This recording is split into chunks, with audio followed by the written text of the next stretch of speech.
বলছে যে সংবিধান সভা মোট সদস্য ছিল 389 জন।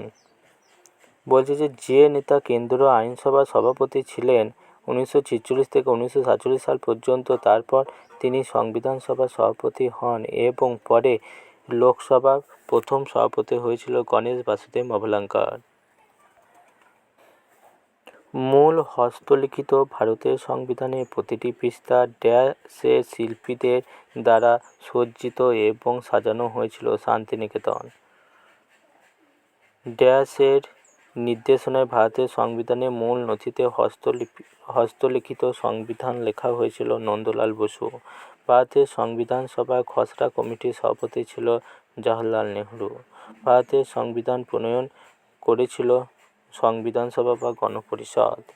ভারতের সংবিধান গৃহীত, অনুমোদিত এবং আত্মর্পণ করা হয় মিতি মার্গশীর্ষ শুক্লা সপ্তমী সংবৎ 2006 বিক্রমী। এটা দিয়েছি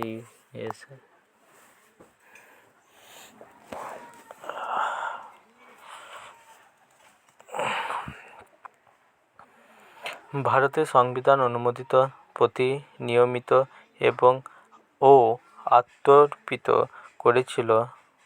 এটা সে 2006 এটা দিয়েছে। বেশ। ভারতে গণতন্ত্র রূপে জন্ম হয় 26শে জানুয়ারি 1950 সালে। সংবিধান সভা ড্যাশ দেশীয় রাজ্য প্রতিনিধি সংখ্যা নেয়নি। এটা হচ্ছে হায়দ্রাবাদ। ভারতের সংবিধান সভা পরামর্শদাতা অর্থাৎ সাংবিধানিক উপদেষ্টা ছিল বি.এন. রাও। 1939 সালে সাম্প্রদায়িক ও অন্যান্য সমস্যা ন্যায়সঙ্গত সমাধানের একমাত্র উপায় সংবিধান সভা, এই ঘোষণা দিয়েছিল মহাত্মা গান্ধী। ভারতের সংবিধান সভা গঠিত হয়েছিল ক্যাবিনেট মিশন পরিকল্পনার অধীনে। সংবিধান নির্মাতা পরিষদের পতাকা কমিটির সভাপতি ছিল ডক্টর রাজেন্দ্র প্রসাদ। ভারতকে একটি সংবিধান দেওয়ার প্রস্তাব সংবিধান সভার দ্বারা গৃহীত হয় 22শে জানুয়ারি 1947 সালে। ভারতের সংবিধান নির্মাণে সংবিধান সভার সময় লেগেছিল কতদিন? 2 বছর 11 মাস 18 দিন। ভারতের সংবিধান সম্পর্কে ভারতীয় সংবিধান অধিক কঠোর ও অধিক নমনীয় মধ্যে একটি ভালো ভারসাম্য স্থাপন করে, এই কথা বলেছে কেসি হায়ার। সংবিধান সভা কংগ্রেস ও ভারত কংগ্রেস এই কথা বলেছে হাস্টিন। স্বাধীন ভারতের সংবিধান কোনো বিদেশি নজির অনুসরণ করে নয়, জনগণ ইচ্ছার ভিত্তিতে তৈরি করা উচিত, এই কথা বলেছে জওহরলাল নেহরু। সংবিধান সভা খসড়া কমিটির সদস্য ছিল কে এম মুন্সি। সংবিধান সভা খসড়া কমিটির সদস্য ছিল 7 জন। খসড়া কমিটির সদস্য সংবিধানের খসড়া কমিটির সভাপতিত্ব করেছিল ডক্টর বি.আর. আম্বেদকর। ভারতের সংবিধান সভা নির্বাচন ড্যাশ দেওয়া হয় জুলাই 1946। আমরা ভারতের সংবিধান গ্রহণের উপলক্ষে প্রতি বছর সংবিধান দিবস পালন করছি 26শে নভেম্বর। সংবিধান সভার সদস্যরা সংবিধান স্বাক্ষর করেছিল 24শে জানুয়ারি 1950 সালে।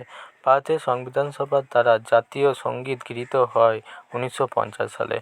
সংবিধান সভার 10ম অধিবেশন অনুষ্ঠিত হয়েছিল 6 থেকে 17 অক্টোবর 1949 সালে। ডিসেম্বর 1947 সালে পর্যন্ত প্রাপ্ত তথ্য অনুযায়ী ভারতের সংবিধান লিখতে থাকা সংবিধানের সভায় সদস্য ছিল 299 জন। ভারতের সংবিধান সভাকে অস্থায়ী সংসদ রূপে কত সালে পরিবর্তন করা হয়? 1950 সালে। সংবিধান সভার প্রথম বৈঠক আয়োজিত হয়েছিল দিল্লিতে। ভারতের সংবিধান সভার হাউস অর্থাৎ সদন কমিটির সভাপতি ছিল পি. পট্টবী সীতারামাইয়া। আল্লাদি কৃষ্ণস্বামী আয়ার। ভারতের সংবিধান সভা কমিটির সভাপতি ছিল প্রত্যয়পত্র কমিটি। জি.ভি. মাভূলঙ্কার ভারতীয় সংবিধান সভা কমিটির সভাপতি ছিলেন। স্বাধীন ভারতের প্রথম আইনমন্ত্রী ছিল ডক্টর বি.আর. আম্বেদকর। ভারতের প্রথম স্বরাষ্ট্রমন্ত্রী ছিল সর্দার বল্লভভাই প্যাটেল। স্বাধীন ভারতের প্রথম প্রতিরক্ষা মন্ত্রী ছিল বলদেব সিং। ভারতের সংবিধান সভা প্রথম বৈঠকে সভাপতিত্ব করছে সচ্চিদানন্দ সিনহা। সংবিধান সভার অস্থায়ী সভাপতি নিযুক্ত হয় সচ্চিদানন্দ সিনহা। সংবিধান সভার প্রথম বৈঠক হয়েছিল ডিসেম্বর 1946 সালে। প্রদেশের সংবিধান কমিটির নেতৃত্ব দিয়েছিল সর্দার বল্লভভাই প্যাটেল। 1946 সালে মাদ্রাজ নির্বাচনী এলাকা থেকে সংবিধান সভার সদস্য হয়েছিল আম্বেদকর। সংবিধানের প্রথম সংবিধান সভার নির্বাচন হয়েছিল 1946 সালে।